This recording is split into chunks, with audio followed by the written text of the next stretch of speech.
Hi, everybody. Recruiting Animal here on January 17th, a very cold January. It was 5 degrees Fahrenheit when I woke up this morning. But what's wrong with Richie Rich? He's wearing a shirt, and I had something set up to talk about his T-shirts all the time. I had an actual real call that I needed to dress nicely for. He's pulling the rug out from under me. I got to tell you, I got a story set up for him. I didn't read the script. I didn't read the script before. I forgot to send these guys the preliminaries. Okay. The advanced copies. Let me do and Palermo Roads, Tommy Pistachio, Alascio, the two powerhouses. Okay, but I want to do my ad for Richie Rich. Should I do the ad, Rich?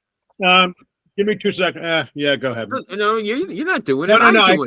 My phone was ringing, and I'm having all sorts of tech issues. Okay, you know why he's trying to screw me up? He wants me to waste time editing this show, and I don't like doing that, but I'm doing a good job. Just let me say, YouTube Shorts, I've put some stuff up there, and they actually get views. I don't know if the views mean anything. Maybe it means that they just went by someone's screen, but it's the only there's no likes still. Nobody likes the stuff, but at least there's views. I can see one of you guys arguing got 250 views.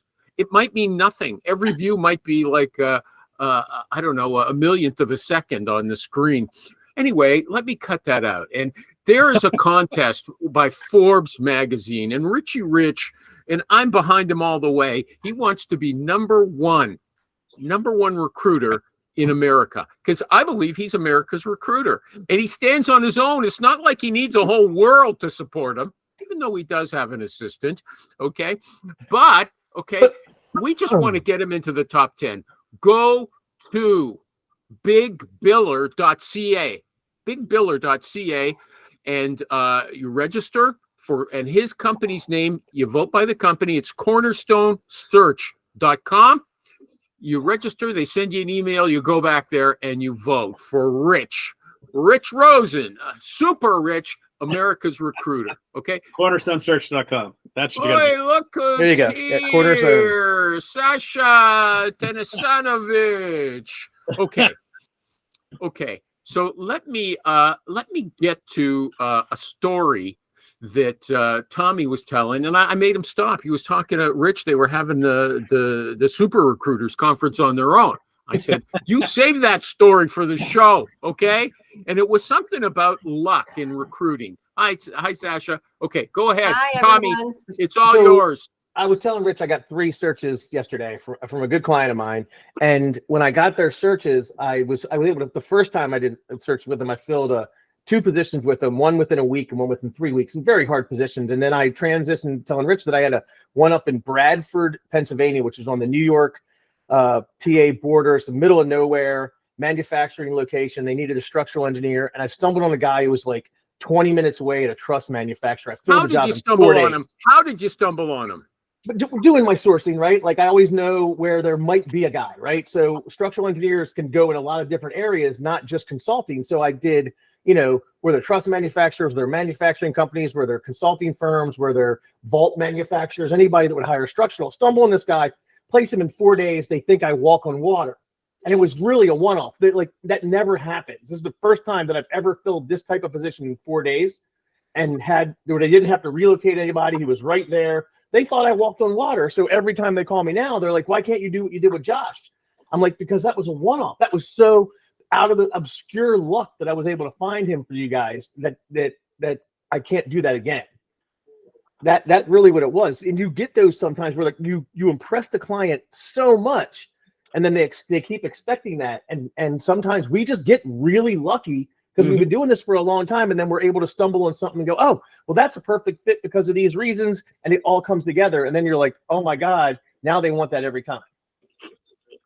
Okay, but I don't understand how, if this guy was kind of a freak, you managed to come on him early in your sourcing.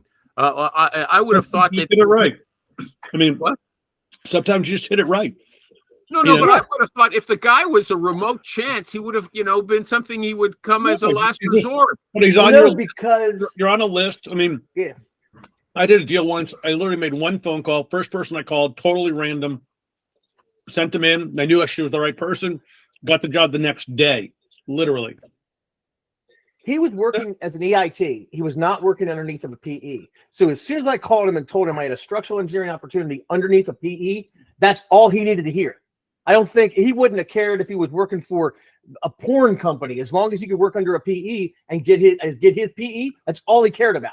So when I said I had an opportunity 20 minutes from his house, he like, that was it.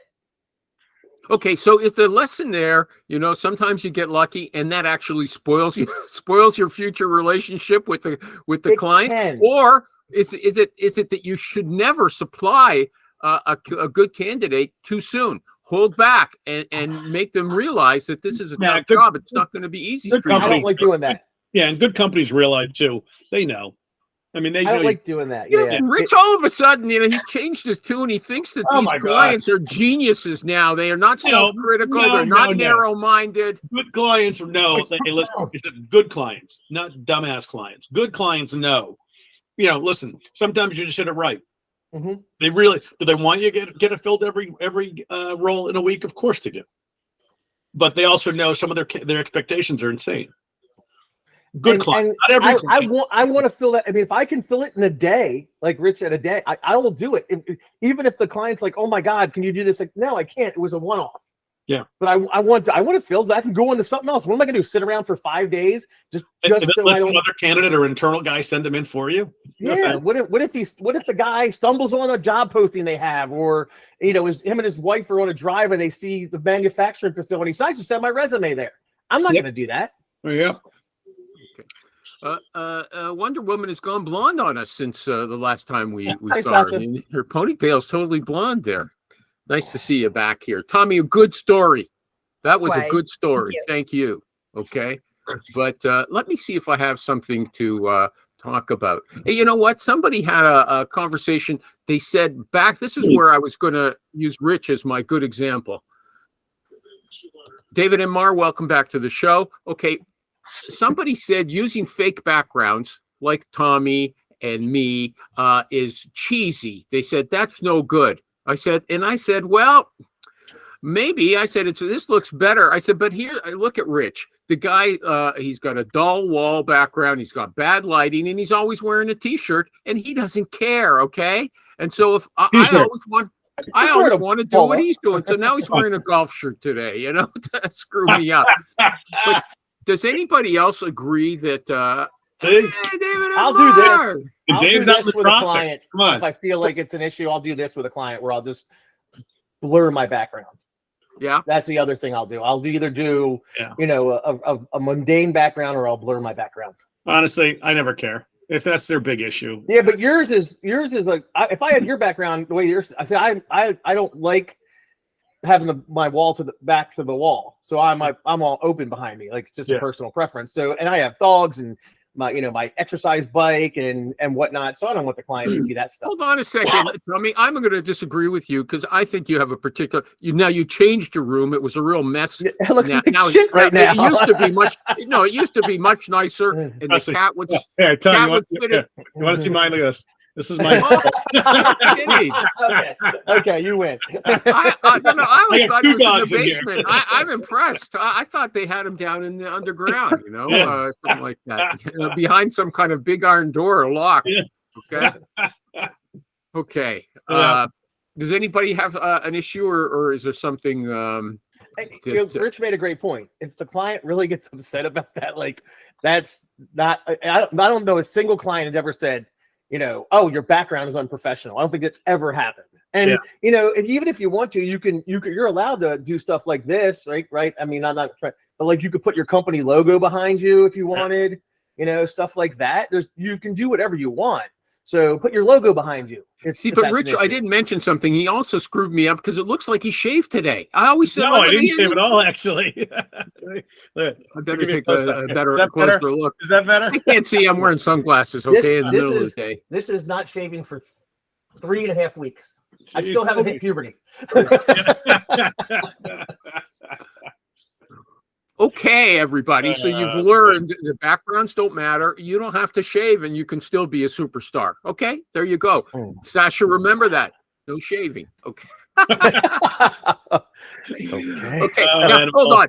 Wait. nice I want knowing to skewer these guys. I want to turn them into shish kebabs from last week. Okay. Okay. I'm in no way affiliated with the animal at Yeah, all. really. Okay. Last week, Tommy said, if they raise a fee objection, recruiting fees are too high. Tom said, look, just see the person and then decide if he or she is worth the fee. And Rich said, out of the box one. Okay. Rich said, I'll agree with that. Okay. But you have to get them to sign a contract first. If they're so cool about using you, if they're really not that interested in your service, how are you going to get them to sign a contract? It seems to be very unlikely. Anybody want to comment on that? No, nobody? I mean, again, I don't know what to tell you. No one knows what to sign it or fuck off. I mean,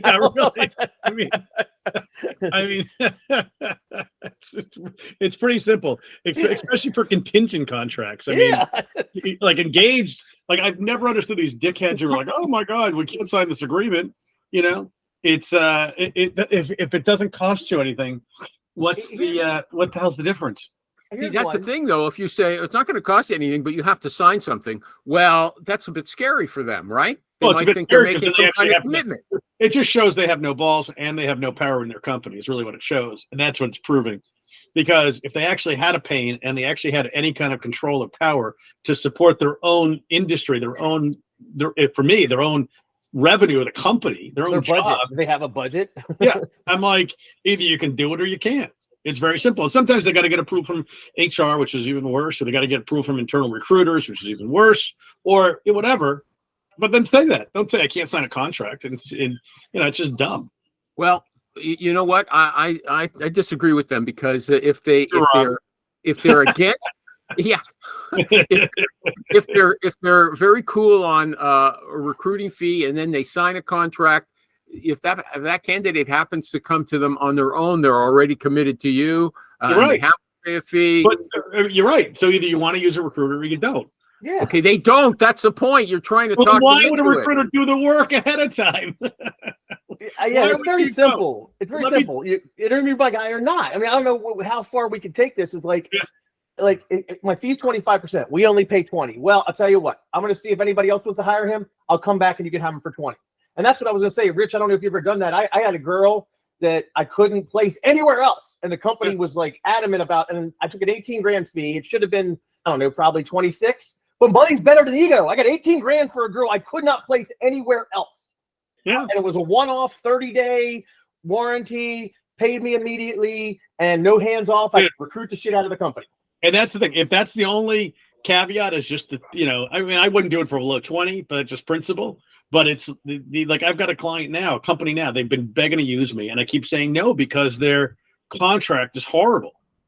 And it's like I got a perfect guy for him, but I'm like, I hate setting that precedent that some guy, someone's going to eventually just trip over a candidate and give them some reduced fee with bullshit terms that they then now justify their shitty terms.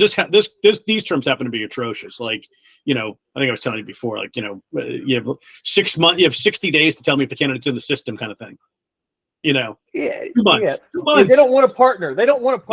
Well, that's it. That's exactly what I told them. They them. want a resume house. You want a vendor who's just going to flip people to you. Mm-hmm. You're on mute. It's good that You're way. on mute. It's improving the show already.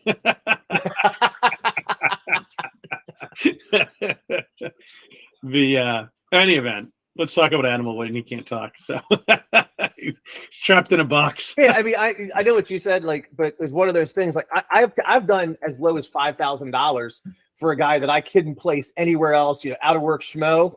Because to me, again, money's better than ego. Yeah, you're right. I mean, listen, $5,000, I would never do it. But but when I first started, like 30 years ago, I was just doing everything at $8,000 to $10,000 flat fees. Yeah, Yeah. But I was 23 and didn't care. I worked on anything above 20%. My boss would let me work on early on. We tried to go for 25, but I would work on basically anything anybody would give me because I said my first place was in paint. Yeah, I haven't placed a paint guy since. I got spoiled. My first 2 placements were 35%. I never saw 35% until the pandemic, and then I got it again. Wow. But I've got 33 is the best I've gotten. Can you hear me now? Yeah. Yeah, now we can. Yeah. Okay. I wanted to say something in Rich's defense.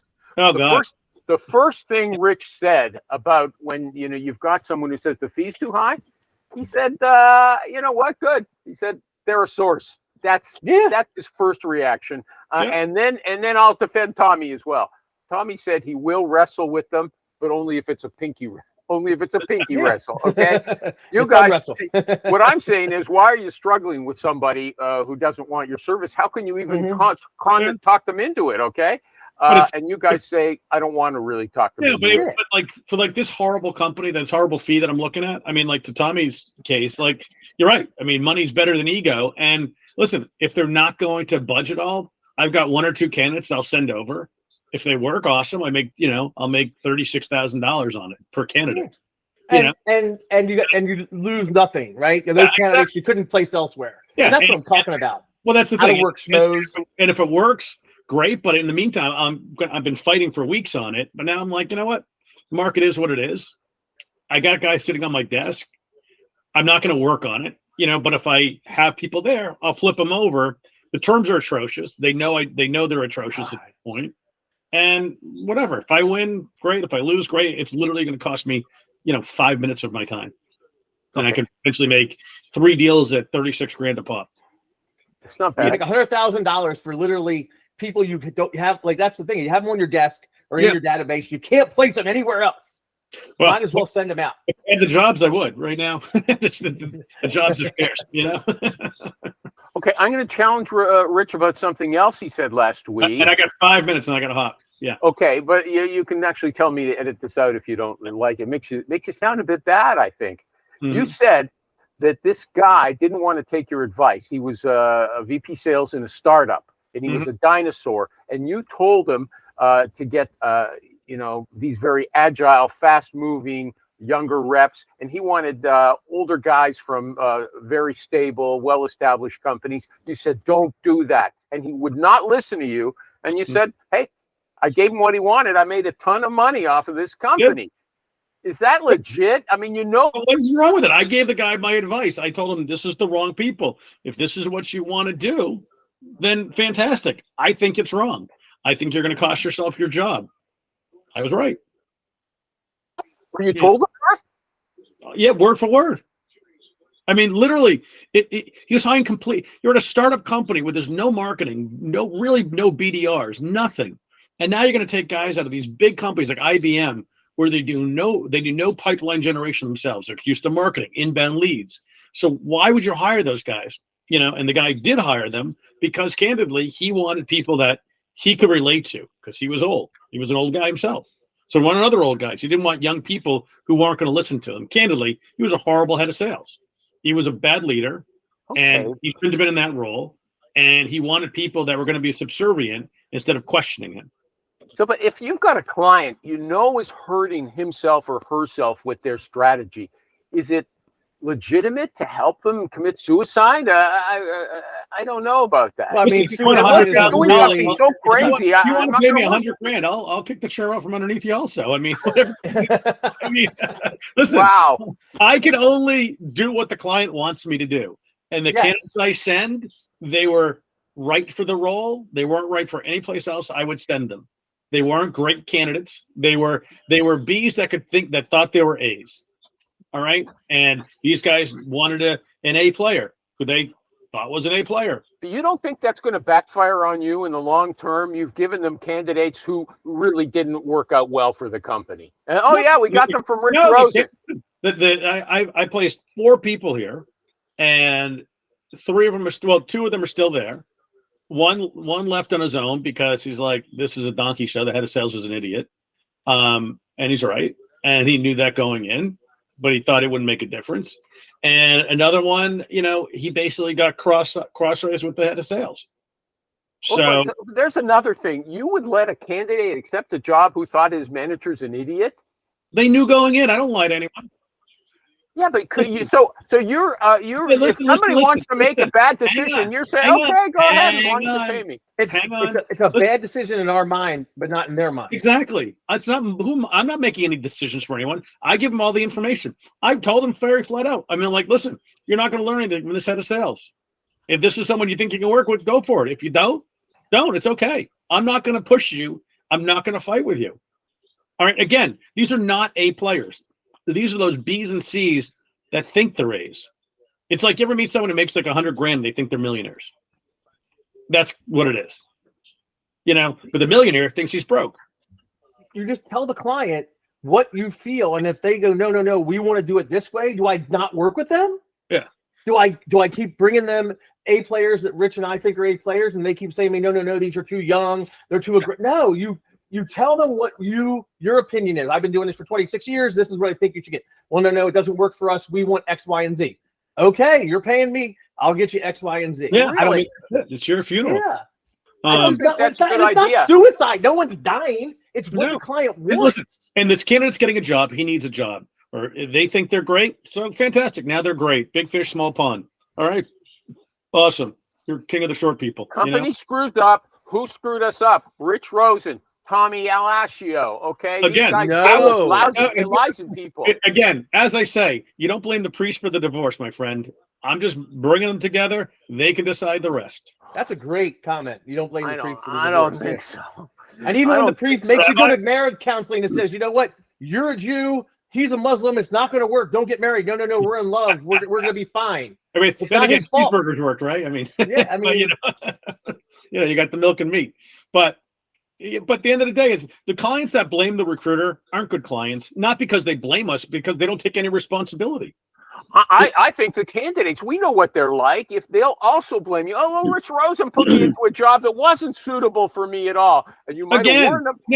No. Different is, I got to hop. The difference is, listen, I am extraordinarily honest with people. I tell them, I've literally placed people at companies that I thought were fucking horrible, and I told them, I think it's a horrible company. I think the boss is an asshole, but they tell you can make $1 million.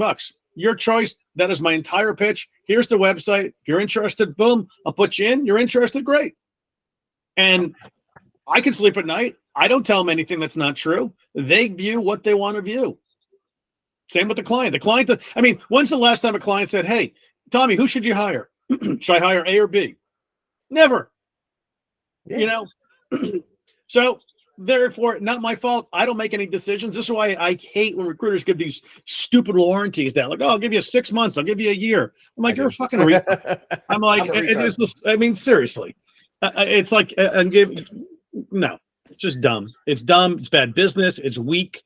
And unless it's an executive role and you've got all of these redundancy contingencies into it, it's not worth it. But all right, I got to hop on this call. I'll be back. Take care. Okay. All right. Yeah, I got to tell you, actually, I did. No, you can go, Rich, but I did something like you guys once. I had a candidate I thought was really good and a candidate I couldn't stand. And I told the hiring manager, I said, go with this guy. He's good. He said, oh, no, he speaks too softly. We've got a very tough crew up north in Northern Ontario. It's going to be bad for it's a logging company. It's going to be, they'll eat him up. I said, he's really smart. No, he went with the bad guy. And that guy did not succeed at the company. He was a loser. Okay. And so I did it too. I mean, I told him clearly, do not make that choice. I do the same thing. I will tell them, this guy is better for these reasons. I like him. I think he's more personable. Like, I will tell the client my honest opinion about both candidates or whatever it is, and then they can make a decision. I can't force them to hire the guy that I think is best. Right. And I've done stuff like, I give you an example. I had one where they were on the fence on the guy, and I said, look, he's the best guy we found so far. We can keep looking, or you can hire him and I'll extend the warranty out. So if it doesn't work out, we'll be covered. And they hired him, and the guy worked out, and they loved him. So it's just everything. And I disagree with Rich on the warranty thing, because I make it incumbent upon myself to find the best possible person. And my replacement ratio is low, like 1 every 3 or 4 years. I don't have I give a 90 to a 6 month warranty depending on the level of the position, and I've had 1 replacement in the last 3 years. Okay, David and Marr, you want to come and get in on this? Even as an internal recruiter, have you ever strongly disagreed on the choices made by the hiring manager you're working with, and said, please hire candidate A. Don't go with candidate B. No, not that I can think of. I mean, what I typically do is I try to give them data so they can make an informed decision versus a gut decision, because I think that's the best, fairest, most equitable way to hire. And if you're looking for the best person, just because you think someone's the best person, if you don't have data to back it up, it doesn't mean they're the best person. Well, It's you just your can't. opinion. You're muted again, Animal. Yeah, you're muted again. You're talking in a box. We can't hear you. Your cord may unplugged. Your cord or your internet connection or something, because you go in and out. It's my headset. Okay, I hear you now. Okay. Maybe it's the cord. Yeah, you're right. Can you hear me? Yep. Yeah, now I can. Okay. My problem is I can't find another headset that sits behind the neck. That's what I like. Okay.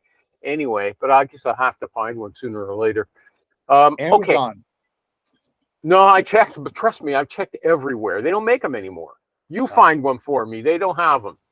Okay. Okay, the guy, David and Marr, the guy that I recommended was soft-spoken. He was going to have to work with guys in a lumber mill in northern Ontario. Okay, so and this was an IT job. So the IT manager, he was right about that, but there's no data that can prove that guy's going to be suitable for that environment. His hunch was the guy was not going to be suitable. Mine was that he was going to be suitable, and I've never been up there myself, and he had been many, many times. So it's not like data. Everything's data. It's how you frame it. Just like Steve talked about last week, when you hire internally, at least we hire according to a rubric. So when a company's hiring, and the environment, for example, is someone that's very quiet and passive and not assertive isn't going to do well. You put that as part of the data point. You're looking for someone. No. That's an assumption that they're not going to do well. That's what I'm saying. There's no proof of that. Okay, that's your gut. That's your gut feel on personality. Anyway, okay, I'm willing to drop it. What do you think about what Rich said? When the client wants to hire people that are not really good for the role, if they want to do it, he'll warn them, but then, it's up to them. What do you think about that, David and Marr? I agree with his approach. Basically, if someone is not a good candidate and you express your concern, ultimately they're the buyer. If the buyer wants to buy a lemon, that's on them. Okay, and you don't think that's going to reflect poorly on the recruiter in the long run when that candidate doesn't work out? No, because if I've shared my opinion and they who's disagree, going to remember that? People, Rich lately has given people a lot more credit for their balanced opinions and their ability to recognize facts than he used to. Okay. Anyway, I guess Tommy agrees with Rich. Everybody's against me. Nothing new with that. Okay. Strange with that. Okay. Culture fit. Okay. Here's the place right into culture fit. There's so many. This guy said, I don't think founders, this guy's a consultant for startups. He said, I don't think founders should be apologetic for the culture they want to build. Don't expect everyone to agree, but stick to your guns and recruit people who believe in your approach. You don't want people who are going to follow you blindly, but to enhance your culture. Okay. And so I think, there's nothing wrong with even reducing it to the level. Okay, bye, Sasha. Take care. I didn't even know you were still with us. I wasn't sure. Okay, I don't think there's anything wrong with saying I want to hire someone I enjoy spending my days with. I don't want to have to come to work every day and dread dealing with this person. Does anybody disagree with me on that? Are they going to tell me that's just pure bias and prejudice and stuff like that? Repeat the second part because you cut out. I'm cutting out. Gee whiz. Sorry. I wonder if I'm Marr. You know what? See, I've got this mic, okay, and I think that's much better. Now you're really good. So you're saying a guy wants to build the culture and don't apologize for, and then something. Then I missed something. Okay. The guy wants to build the culture. Sorry about this. It's terrible. Can you hear me now? Well, Yeah, yeah. okay. The guy wants to build the culture. I'm saying, even if it's reducing down to the level of, I want to spend my days at work with people whose company I enjoy. Okay, that's going to be a big factor for me. Yeah. I don't want to come to work and dread dealing with somebody every day for the next few years. Is that just bias and narrow-mindedness? I don't think so. I agree with that. I think that people hire people they like and want to work with, and qualifications and whatnot are secondary. I mean, obviously you have to have the general qualifications, but if you have two people and one's a, I'll use what I do, an engineer with a PE and 10 years experience from a direct competitor, and then an EIT with 3 years experience in a general industry, but the younger kid fits culturally, you like him, you think he's big smile brightens up a room, and that's what you want, you're going to hire him over the tenure guy, because the tenure guy's a dud and he's grumpy and he plays Sudoku and he doesn't do the kind of stuff that you guys want to do. And yeah, I agree with that. That's what most my clients want. They want but what we that hear fit all the in. time, people complain about that. They say that's narrow-minded. You just want to hire people like yourself. You're going to have a group think. It's not right. Blah blah blah. You can combat that by testing and analyzing the individuals, because there's two things. There's people that are like me that like the same stuff as me. Let's just say it doesn't have to be so narrow that I only hire people who like horses and play rugby, right? But I want to hire people, let's say, that like team sports, right? And like outdoor activities and are college educated, right? Like, there's nothing wrong with that. Now, if you're saying I only want thin people who only play rugby that graduated from Harvard, then yes, you're probably going to have a group think and a very narrow niche of people that are going to, your company's not going to grow. You can still have the type of people you want around you that you like, and not have a group think, because I've seen clients do it. I think it's also, you can have friends who have sort of a different political perspective than you, but they like talking about politics and thinking about it the same way you do, right? The same temperament and things like that. That's it. The temperament is different from saying that your views are all going to be the same. You want to hire someone who's got a temperament that sort of clicks with yours. Any David M. Marr from the internal side? You might have more of the politically correct currently, because culture fit now is a taboo word. You have to use a phony word, culture ad, which really amounts to the exact same thing. I have no comment on this. Okay, you're smart. You're smart. Good for you. Thomas Jefferson quote: "I never considered a difference of opinion in politics, religion, and philosophy as a cause of withdrawing from a friend." And I used to live by that statement, but with the extremism that we've seen in with certain individuals, I don't know if that holds much anymore. And that's all people have said in the last few months. Yeah, I don't think I could be friends with them again. In fact, I wonder how some people can stay married, or if they have a daughter-in-law or something like that whose politics are so. Politics makes strange bedfellows. Okay, well, this is the thing, alienating people, not making them bedfellows. Okay, I thought this guy complained about how people network with recruiters. The guy, one of his candidates was sucking up to him really hard and heavy. He was liking all his posts on LinkedIn every day for a couple of months. And then when he failed the test, it was some kind of IT job, when he failed the test and he got knocked out, disappeared. Okay, I think that's just normal. The recruiter sort of felt offended. Does anybody else agree with the recruiter or with me? Networking is just using people. That's all it really is, isn't it? Yeah, I mean, he's not your friend. That's a charging statement. It's not using people. There are people that use people in network, but those people, I would argue, aren't networking. People that truly network use a pay-it-forward principle, where you first invest and make a deposit in someone before you ask for withdrawal. Just like if you go to your bank account and you don't have $1 million in the bank and you ask to withdraw $1 million, Canadian or US, it's not going to make a difference, because you haven't made the deposits. So the same thing is true. David M. Marr, you're sucking up to the guy. You're liking all his or her postings, okay? And so you are making an investment. But then once the recruiter it doesn't pay off. That investment's not, it's gone bankrupt. It's not paying off. You're not getting the job. But What's the point of the paying it forward principle is key. When you network, you're not looking necessarily for anything. You shouldn't expect anything immediately to come out of it. You're basically making connections, and you're acting as a bridge to connect two different people that would otherwise never met, and helping them meet the needs that they have.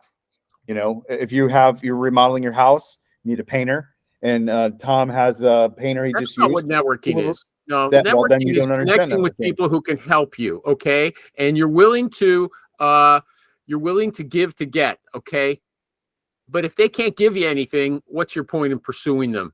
You know, you might, if you're lucky, you might like the person and actually want them to be a friend, even if they can't do anything for you. But networking is just knowing who's who and sucking up to people who can help you. That's all it is. You don't agree? I don't know why. I don't. Okay. Okay. You think, I know you're doing nice things by posting jobs for recruiters, list of jobs.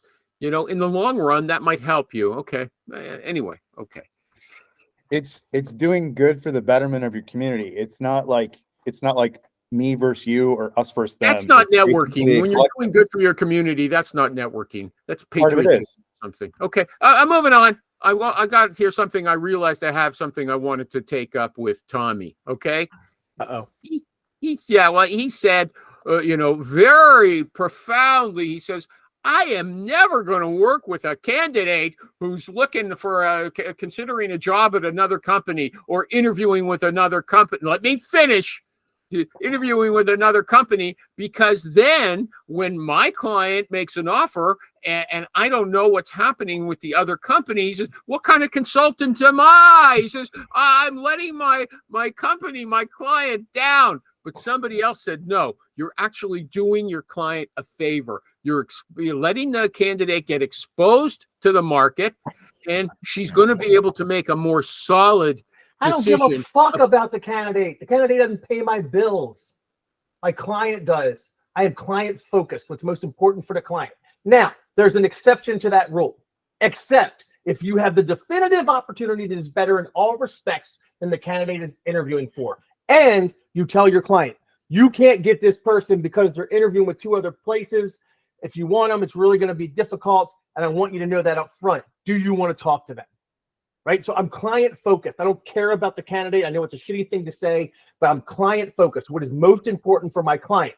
I'm not going to screw the candidate, but I'm not going to say, hey, here's a great candidate. And then they interview them and go, so what do we love her. Can we make her an offer? Well, I don't know. She's got to interview with 2 other companies. She's working with another recruiter. She's holding on to 2 offers and won't know anything for 2 weeks. I look like an idiot. I will never do that. Okay. First of all, I don't believe that just knowing you and what I'm judging of your temperament, I don't believe you don't care about the candidate. Okay? I know, like I said, it's harsh, but okay. Yeah, the client is the most important aspect. Okay. I do care about everyone. I'm a hippie. But the thing is, you can care about both of them together. It works together. If the candidate looks at the market and understands that your position is better than anything else, then they have more of a solid connection with your candidate. They're even more sold on the job. Now, maybe I'm idealizing that, once you're bringing a lot of like my exceptions into it, right? Like, so if I call a candidate, you remember I cold call. I don't really go after people who are open to work and who apply. So if I call a candidate and I pitch him the job and I say, I got this opportunity, he's I'm definitely interested. And we start talking and he tells me, well, I'm also have 2 interviews here and whatever. I'm like, okay, well, I'll tell you what, whoa. Tell me about these opportunities. And then I'll start listening to what the candidate's telling me, compare it to what I have. And then I may go back to the client and go, hey, I got this guy. I'm just not sure on it. And these are the reasons why. Or I may tell the candidate, you know what? When you're done interviewing there, call me.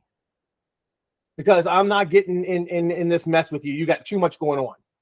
It's just not, it's just not, it has to be such a perfect situation for me to jump into that. And it usually is never perfect. And I don't want my client, and I don't want to look like an idiot when I can't give the client the feedback that they want. When I interview a candidate who's not working, after they interview, and my client calls me, what does he think? I can tell him, well, he said this, this, and this. If we get him 85 plus a car, he'll sign on the dotted line and accept. I want to be able to say all that. If I have to say to the client, I don't know because they have 2 other interviews, I look like an idiot. in my opinion. Okay, listen, Miss Client, this candidate is so fantastic. She's in demand by a number of other companies. We're going to be lucky to get her, and this is what she's. You can say that, and then they can make a decision from there. If I feel the candidate is that good, I may tell the client, look, this is a rock star. They have everything you're looking for and more, but I don't think we're going to be able to get her because she's interviewing and she's got a resume out. So what do you want me to do? Do you want to jump into this? Then they can make that decision. It's not me.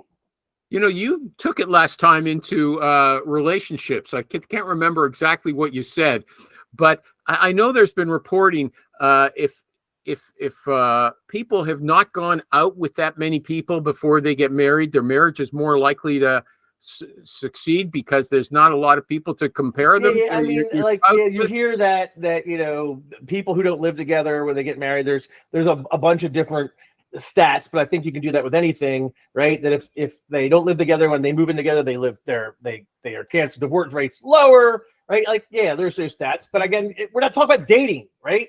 You brought it up to marriage. I remember you said to me, would you want your wife to be dating some other guy? And I said, like, that's what I said. When you asked your wife to marry her, and she said, I have 2 other people that are going to ask me to marry me. Why don't you hold off, animal? That's what I said. I said, if you're in love with this girl and you say, hey, will you marry me, Sally? And Sally says, oh, well, hold on, animal. Tom and Dave both are going to ask me to marry him. And I also got a proposal from Rich Rosen. And as soon as I figure this out, I'll let you know. Like, what? No, it doesn't work that way. But again, it's a very simple analogy that I used, but it's not as relevant because marriage and work are 2 different things, right? But I use that in a lot of ways. I'll say stuff like, you have fear of change. You have the same fear of change when you graduated high school and went to college. When you graduated college, you started your first job. When you met your wife and asked her to marry you, there's a fear of change. This is all you're feeling now. Or when they tell me they need a week to accept an offer. And I go, what would you have said if your wife told you, I need a week to think about your engagement? Right? Like you can use that, but it's not as relevant. And I've got candidates. So, well, dude, this is a job. I was asking a woman to marry me. It's not the same. Right? I've gotten that kicked back at me sometimes. So that's, like I said, I'll use that, but it's not one for one, but it's something that you can use. Well, what came to mind for me was years and years ago, I was working at a company, not as a recruiter before that. And I really like. You're off again. Stop. You're not talking. I can't hear you. You can't hear me? You know what happened earlier? I dropped the microphone earlier in the show. I dropped the mic. Can you hear me? Can't hear you. Nope. Yeah, I guess I dropped it on the floor and broke it. You can't hear me. You can't hear me. Now we can. Okay, I guess I broke my mic. I dropped it on the floor. I'm going to have to go and buy something new. Jeez, can you hear me? Yeah.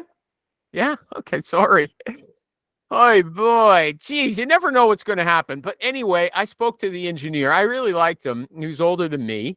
And he told me, he said, I forget how we came to this, but he said, I got married too young. He said, I should have gone out with more women before. And I know he was a committed family guy and had kids. And I would be very surprised if he wasn't still married to his same wife so many years later. But he said, looking back, he wishes he hadn't got married so young. So I'm just saying the comparison we said about making decisions too soon when you don't have a lot of exposure to what's out there, sometimes that's a negative. So if you're just exposed to one company, it might be good. Maybe it's not a good comparison. It might be good. It might be bad. Like, you might just have, if you don't consider all the options and you only think about the company, what it's offering you, you might be better off being narrow-minded, having blinders on.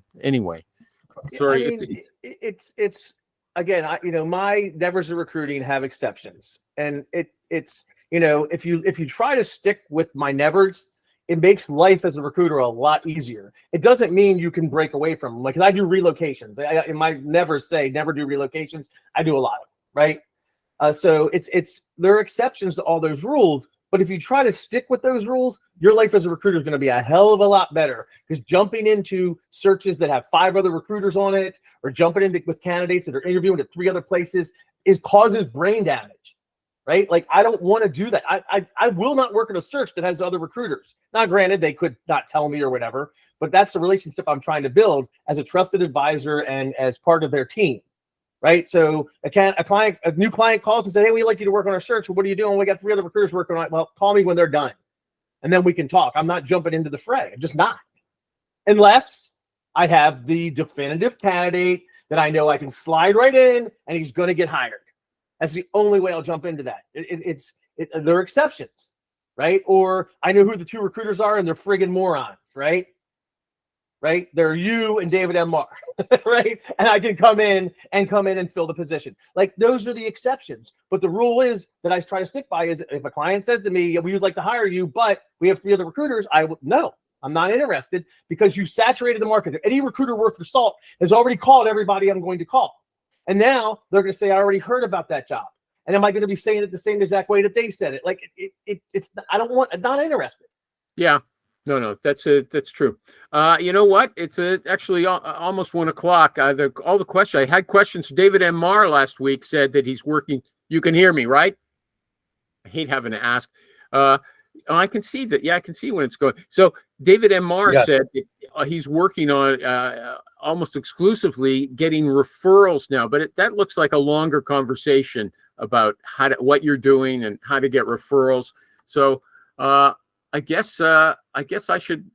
It just went so fast. Maybe it's because I don't know why. It seemed because you cut out a couple of times. But David and Marr referrals, and one of the things when I was younger, one of our when we planned, you were supposed to get 50 phone calls in the morning to clients, 50 phone calls in the afternoon to candidates, and then do 3 reference checks and 2 referrals. Right, like, so. That was part of the thing. You were always like, reference checks were a way to get job orders. That's what management recruiters thought. You do a reference check because you're talking to hiring managers about, and then, by the way, and my first retainer was a company called Valley Joist in Fort Payne, Alabama. Fred Steele, who is now retired, the company's been bought up. I got on doing a reference check on an engineer that used to work for him. He told me that they needed an engineering manager at another location. They'd paid me a $3,000 retainer in 1998.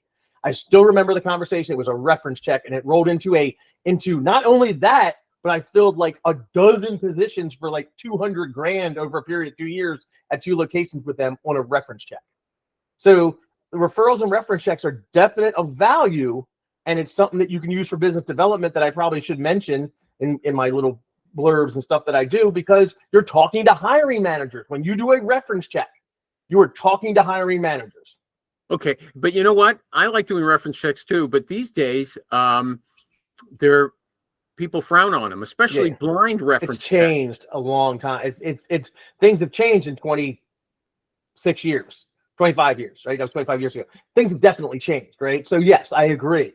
And you can only do reference checks on candidates that give you permission, and then they're only going to say, yes, he's on rehire. So see you, Dave. Yes, he's on a rehire, and yes, he does this. But in general, that used to be a good way to do business development.